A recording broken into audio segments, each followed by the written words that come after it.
नमस्ते बच्चों।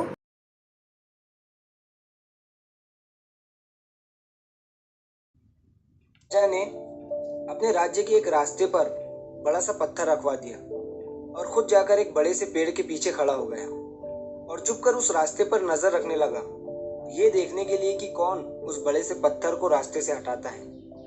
थोड़ी देर के बाद उस रास्ते पर कुछ लोग आते हैं और जब उन्हें रास्ते के बीच में एक बड़ा सा पत्थर दिखता है तो वो लोग रास्ता बदल लेते हैं और दूसरे रास्ते से चले जाते हैं।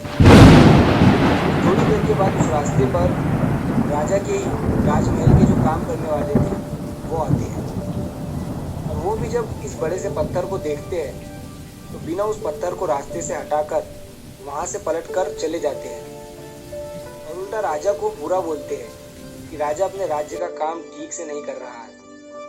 इतने बड़े बड़े पत्थर रास्ते के बीच में पड़े हुए हैं, राजा को इन्हें रास्ते से हटाना चाहिए, ये कहकर वो वहां से चले जाते हैं।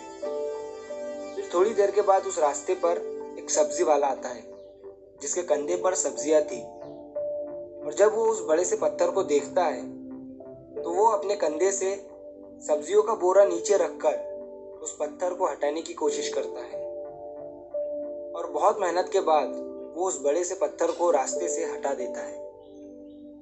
वो जैसे ही उस पत्थर को रास्ते से हटाता है तो पत्थर के नीचे बहुत सारे सोने के सिक्के और एक चिट्ठी रखी हुई थी जिसमें लिखा था कि ये इनाम राजा की तरफ से पत्थर हटाने वाले के लिए है।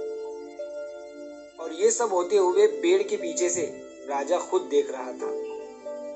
राजा उस आदमी के पास जाता है और उस आदमी को राजा अपने महल का सबसे खास आदमी बना लेता है। इस कहानी से हमें ये सीख मिलती है कि हमारे रास्ते में आने वाली रुकावटें, मुश्किलें हमें बेहतर करने और आगे बढ़ने का मौका देती है। इसीलिए जिंदगी में जब भी ऐसा मौका मिले उसे हाथ से गवाओ मत।